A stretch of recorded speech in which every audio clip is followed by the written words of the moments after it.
Bismillahirrahmanirrahim.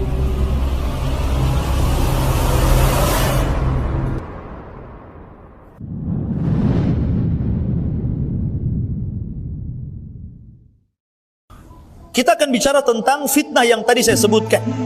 Pertama, fitnah yang berkaitan dengan agama. Masuk kita pada cerita Al-Kahfi. Bicara tentang Al-Kahfi atau Ashabul Kahfi. Memang Al-Quran tidak menyebutkan tentang masanya di mana, pada zaman siapa, waktunya kapan. Tidak dijelaskan dalam Al-Quran. Akan tetapi ikhwatu fiddin yang muliakan Allah Subhanahu wa taala, ada orang-orang yang kemudian ahli sejarah beristihad tentang kapan terjadinya Ashabul Kahfi. Ada dua versi cerita yang ingin saya ceritakan. Versi yang pertama, bahwa ini terjadi setelah Isa Al-Masih diangkat Allah Subhanahu wa taala. Ketika orang-orang Yahudi mengklaim membunuh Isa bin Maryam dan menyalibnya, maka Allah Subhanahu wa taala membela dan mengatakan, wa ma qatalu wa ma sallabu walakin syubbiha lahu. Isa tidak dibunuh orang Yahudi, Isa tidak disalib orang Yahudi, bahkan Isa diangkat ke langit dan kelak akan diturunkan di akhir zaman untuk membunuh babi, mematahkan salib, memberlakukan jizyah dan membunuh Dajjal, tugas utamanya, dan akan menjadi imam yang adil dan akan memasukkan ahli kitab ke dalam agama Islam. Itu tugas Isa bin Maryam di akhir zaman. Lah ketika Isa ini naik ke atas, dinaikkan oleh Allah Azza wa Jal, tidak diwafatkan tapi dinaikkan. Bal rafa'ahu Allahu ila sama, bahkan Allah angkat ke langit.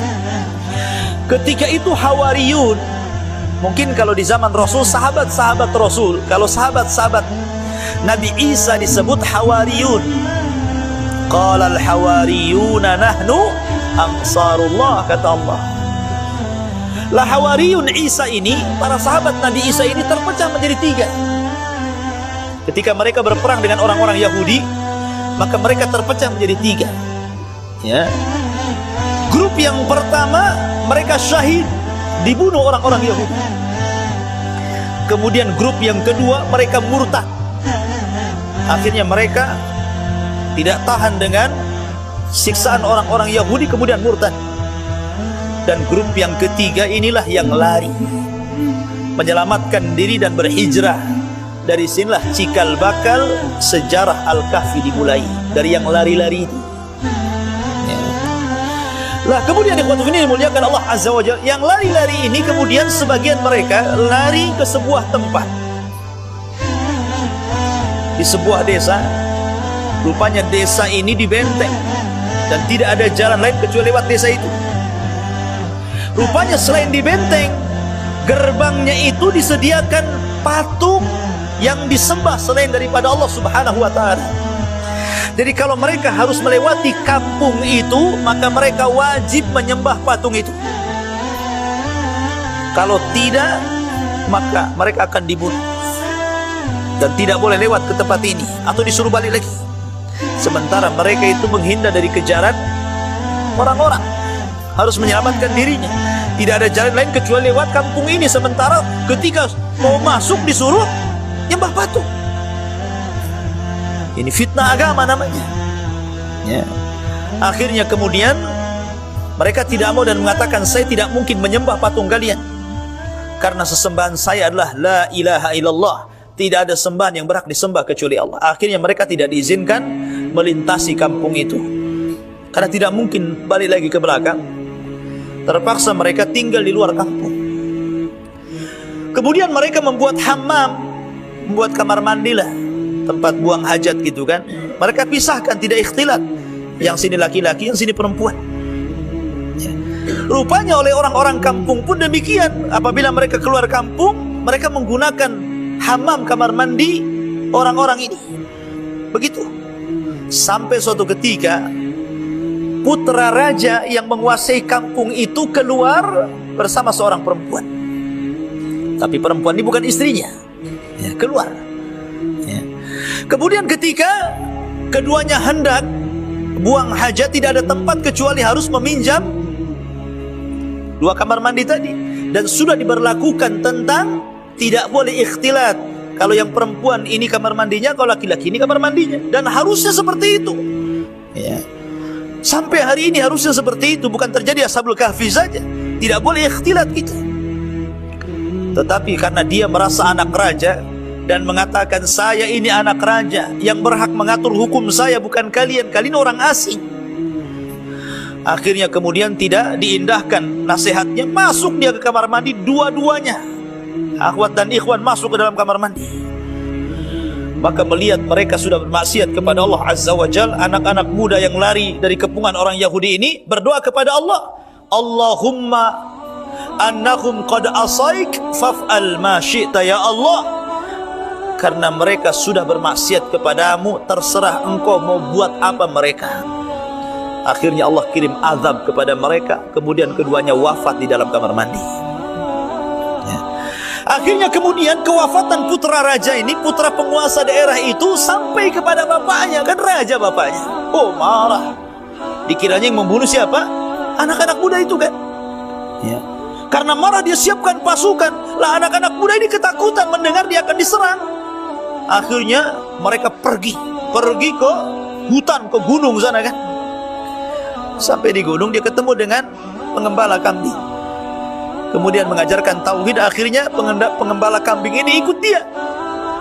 Lah kebetulan dia membawa kambing dan anjing yang menjaga kambing-kambing itu. Kemudian dia berdoa, ya Allah, kalau memang yang diajarkan anak-anak muda itu benar, tolong sampaikan kambing-kambing ini ke pemiliknya ya. Akhirnya kemudian betul Allah Subhanahu wa ta'ala antarkan kambing-kambing itu ke pemiliknya, tapi anjingnya tidak mau pulang, malah ikut dengan sang penggembala ini. Maka nanti dalam Ashabul Kahfi itu ada anjing, ada cerita anjing di situ ya. Anjingnya ikut sampai akhirnya kemudian mereka sudah sore, mereka berpikir nih gimana nih besok nih ya. Akhirnya mereka ingin istirahat di gua gitu kan. Masuklah mereka ke dalam gua. Dari situlah kemudian Allah ceritakan mereka ditidurkan. Ini kisah yang pertama. Kisah yang kedua atau versi yang kedua, bahwa anak-anak muda itu adalah anak-anak raja, anak-anak perdana menteri, sebenarnya orang-orang hebat. Bapaknya itu ada yang jadi menteri, ada yang jadi pokoknya para pejabat negara. Tapi Allah Subhanahu wa ta'ala berikan hidayah kepada anak-anak muda itu, sehingga mereka tidak menyembah sesembahan kaumnya, tetapi mereka menyembah Allah Subhanahu wa ta'ala. Allah berikan hidayah diam-diam, tetapi Allah berikan hidayah itu bukan serentak, masing-masing berjamaah, tapi masing-masing, di mana satu dengan yang lain tidak tahu bahwa mereka itu diberikan hidayah ya. Ketika kemudian suatu ketika kerajaan mengadakan semacam ihtifal ulang tahun untuk memuliakan Tuhan mereka, berhala mereka, keluarlah mereka semuanya. Tapi setelah kemudian anak-anak muda ini bergabung dengan ulang tahun itu, merasa tidak serak. Ini apa ini? Mas, Tuhan disembah selain Allah Azza wa Jalla, macam-macam. Akhirnya dengan fitrahnya dia keluar dari ulang tahun penyembah berhala itu. Kemudian mereka satu sembunyi di gua. Rupanya ada lagi anak muda datang, kemudian duduk di sampingnya. Rupanya ada lagi datang, sembunyi duduk di sampingnya. Akhirnya jumlahnya sampai 7 ya. Kemudian barulah tadinya diam-diam saja orang-orang itu. Kenapa? Takut salah ngomong ya. Kalau saya kritik orang-orang itu, rupanya ini nggak sepaham dengan saya, nanti pula dilaporkan sama orang-orang itu. Jadi masing-masing diam orang itu. Tapi kemudian lama-lama membuka suara. Rupanya anak-anak muda yang kumpul itu misinya sama ya kan. Mereka menghindari orang-orang yang menyembah berhala, kemudian bersembunyi di gua itu. Subhanallah ya, Allah kumpulkan rupanya anak muda itu di gua itu dengan misi yang sama, tidak suka dengan kesyirikan bangsanya. Mereka Allah berikan tauhid. Dari situ ikhwatu fillah muliakan Allah Azza wa Jalla, orang-orang ini bingung harus mempertaruhkan agamanya. Kalau mereka pulang kembali, maka mereka pasti mati dan dirajam. Atau kalau mereka pulang, pasti mereka akan dipaksa untuk murtad dari keyakinannya. Dan dua-duanya Pilihan yang pahit, ikhwan. Dirajam meninggal, musibah. Dipaksa murtad, musibah lagi, kan begitu. Akhirnya mereka tidak mau pulang. Mereka tidak mau pulang. Dari situ ikhwatu fiddin muliakan Allah Subhanahu wa taala, karena mereka tidak mau pulang, mereka berdoa kepada Allah Subhanahu wa taala yang disebutkan dalam Al-Qur'an doanya. Kemudian Allah ijabah doanya. Ketika itu ikhwatu fiddin muliakan Allah Subhanahu wa taala, maka orang-orang ini ketika sudah hampir terbenam matahari, maka mereka ingin mencari perlindungan. Rupanya mendapatkan gua. Disitulah kemudian mereka masuk ke dalam gua. Kemudian mereka ditidurkan di situ. Di sini pun kisahnya kurang lebih dengan kisah yang pertama. Tapi dari pelajaran kisah ini, ikhwatu fiddin muliakan Allah Subhanahu wa taala, saya petik 3 pelajaran. Yang pertama, bagi anak-anak muda ini, Al-Kahfi atau gua itu lebih indah dibandingkan istana-istana mereka yang ada di kota. Karena mereka lebih mempertahankan akidah dan tauhid dibandingkan harus mempertaruhkan keduanya dan murtad dari agamanya. Subhanallah. Jadi bagi mereka itu, hidup dalam kondisi fakir, dalam kondisi miskin, dalam kondisi kesusahan, tidak mengapa, itu lebih indah ketika mereka mempertahankan iman dibandingkan bergelimang dengan harta dan kekayaan tapi hatinya tidak ada keimanan. Harusnya anak-anak muda seperti itu. Ya. Kan ini cerita anak muda masalahnya. Gak masalah saya tidak punya apa-apa, saya miskin, saya kere, saya gak punya masalah, tapi hati masih punya iman. Daripada orang kaya, raya, banyak harta, gak punya iman, buat apa? Kehidupan dunia hanya sesaat saja. Ya. Makanya kalau kita lihat bagaimana Nabi SAW detik-detik wafatnya, Jibril datang, kemudian memilih kepada Nabi SAW 2 perkara. Hei Muhammad, maukah Allah Subhanahu wa taala wafatkan dirimu, engkau tetap menjadi seorang nabi dan rasul, kemudian engkau akan menyusul saudara-saudaramu di surga yang paling tinggi, fi rafiqil a'la, atau Allah tidak menghendaki nyawamu, kau tetap hidup di dunia, kau akan jadi nabi, kau akan jadi raja, kau akan bergelimang dengan kekayaan, pilih mana? Maka Nabi SAW mengatakan ila rafiqil a'la. Dia lebih memilih apa? Kembali ke rafiqil a'la, ke surga. Dia tidak mau dengan kenikmatan dunia. Ya. Kemudian juga kisah Umar ibn Khattab radhiyallahu an ketika mendengar bahwa Nabi SAW mengilah istri-istrinya. Ketika sebagian istri-istri Rasul itu demonstrasi meminta tambahan belanja kepada Rasul, Rasul marah.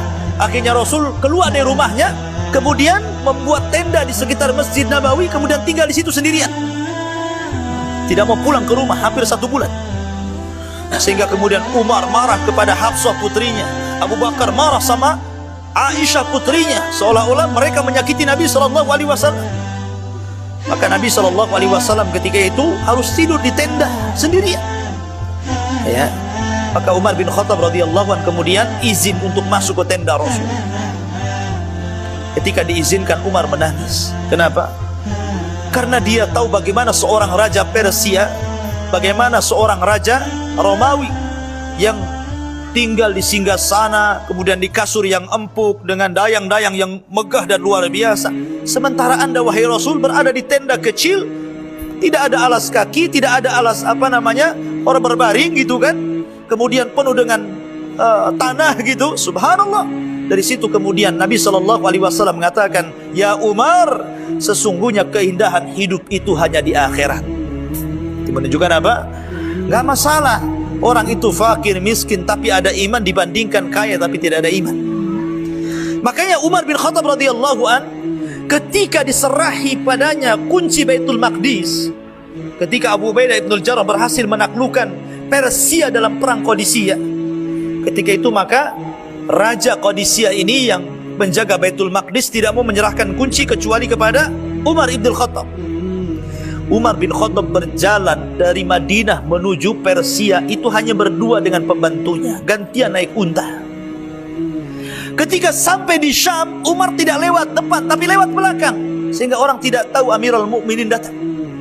Ketika Abu Ubaidah ibn al-Jarrah melihat Amirul Mukminin dengan pakaian lusuh, pakaian yang dipakai di Madinah berhari-hari sampai di Palestina gitu kan, seperti apa pakaiannya? Akhirnya Abu Ubaidah mengatakan, ya Amirul Mukminin, coba kau kasih tahu kedatanganmu biar kami siapkan pakaian yang indah, pakaian yang gagah, supaya orang hormat kepadamu. Tapi Umar bin Khattab mengatakan, ya Aba Ubaidah, untung kau yang ngomong. Kalau bukan engkau yang ngomong, kupukul kepala. Ya. Kemudian Umar bin Khattab mengatakan, innallaha a'azzana bil Islam wa man yabtaghi ghairah wa man yabtaghil izzata bi ghairi ma a'azzana Allahu adzallana Allahu azza wa jalla. Sesungguhnya Allah telah muliakan kita dengan Islam. Siapa yang mencari kemuliaan yang bukan Allah muliakan, maka Allah akan hinakan orang itu. Umar bin Khattab mengajarkan kesederhanaan kan? Ya. Kemudian juga ikhwatu fiddin dimuliakan Allah Subhanahu wa taala, maka di sini pelajaran besar, Ashabul Kahfi ini lebih menyukai tinggal di gua dengan terjaga imannya daripada tinggal di istana tapi dinodai keimanannya. Ini satu. Yang kedua, bahwa di hadapan Ashabul Kahfi ini ada kemungkaran. Dan dalam surah Al-Kahfi ini diajarkan bagaimana cara kita ini meredam kemungkaran. Karena kemungkaran itu ada yang sifatnya kuat, ada yang sifatnya lemah, ada yang sifatnya biasa-biasa saja. Ya. Kalau kemungkaran itu lemah, maka Anda seperti Raja Dzulqarnain, memaksa orang untuk beriman dan bertauhid, kalau tidak dihukum. Ya. Tapi kalau kemungkaran itu kuat dan Anda tidak bisa melawannya dan tidak bisa mengingkarinya, maka seperti Ashabul Kahfi, i'tazalu, hijrah antum dari situ. Cari tempat yang bisa menenangkan akidah kita. Tapi kalau seandainya memang kemungkaran itu tidak lemah dan tidak kuat, maka seperti Musa alaihi salatu wassalam, seperti Ashabul Jannatain, pemilik dua kebun, dengan cara nasihat. Karena Rasul mengatakan siapa yang melihat kemungkaran, cegah dengan lisan, dengan tangan, dengan kekuatan, seperti Dzulqarnain, ya kan? Kemudian tidak bisa dengan lisan seperti pemilik dua kebun, nanti kita akan ceritakan. Kemudian dengan hati. Ya. Dengan hati, kalau memang tidak bisa seperti Ashabul Kahfi. Ya kan? Kemudian faedah yang terakhir, karena sudah isya ini, ya, bahwa pelajaran besar dalam surah Al-Kahfi ini menceritakan tentang kisah anak-anak muda, ikhwan. Antum ini anak-anak muda, saya lihat orang tua hanya 1, 2, 3 aja, lebihnya anak muda semua. Ya. Kisah Ashabul Kahfi ini menjelaskan tentang bagaimana peran anak muda. Sebab bangsa ini akan rusak kalau anak-anak mudanya rusak. Bangsa ini akan baik kalau anak-anak mudanya baik. Bagaimana Nabi SAW mengajarkan anak-anak muda, coba. Nabi SAW memberikan semangat spirit kepada anak-anak muda. Suatu ketika Abdullah bin Umar, kita tahu kebiasaan Rasul kalau sholat subuh itu duduk bersama para sahabat bertanya, ada yang mimpi gak kalian? Kalau ada yang mimpi ngomong, kemudian Rasul mentakwilkannya. Akhirnya kata Abdullah bin Umar, ya Allah, berikan mimpi kepadaku supaya aku bisa bertanya mimpiku kepada Rasul. Namanya anak-anak, anak muda. Akhirnya di malam hari dimimpikan oleh Allah bahwa dia diperlihatkan neraka. Ya. Ketika dia lihat neraka, tiba-tiba dia melihat ada orang yang sedang disiksa. Maka kata malaikat yang mengapit dia itu mengatakan, ya Ibna Umar, la taltafit, innaka laysa min ahliha. Jangan kau lihat terus karena kau bukan penghuninya. Akhirnya kemudian dia terbangun, kemudian ingin menanyakan takwilnya kepada Nabi SAW, tapi tidak bertemu dengan saudaranya Hafsah, saudarinya Hafsah. Kemudian ditanyakan kepada Hafsah, tolong sampaikan kepada Rasul, semalam aku bermimpi begini-begini. Maka Hafsah bertemu dengan Rasul, kemudian menceritakan mimpinya Abdullah bin Umar. Kata Nabi SAW, ni'mal abdu abdullah law kana yusalli minal lail. Seindah-indahnya anak muda adalah Abdullah bin Umar kalau dia mau sholat malam. Akhirnya disampaikan bahwa dia dipuji oleh Nabi, sebaik-baik anak muda adalah Abdullah bin Umar kalau dia sholat malam. Semenjak dia mendengar kalimat sholat malam, dia tidak pernah meninggalkan sholat malam. Padahal usia dia itu panjang, 104 tahun baru meninggal. Sejak muda sampai wafat dia tidak pernah meninggalkan sholat malam. Nah, harusnya spirit anak muda kan itu rajin ibadah, rajin ke masjid, karena hanya 7 orang yang dinaungi oleh Allah Subhanahu wa taala di hari yang tidak ada naungan, salah satunya anak muda yang tumbuh di atas ibadah kepada Allah Subhanahu wa taala. Wallahu a'lam bishawab. Sudah Isya. Subhanakallah bihamdika asyhadu an la ilaha illa anta. Syahidallahu annahu la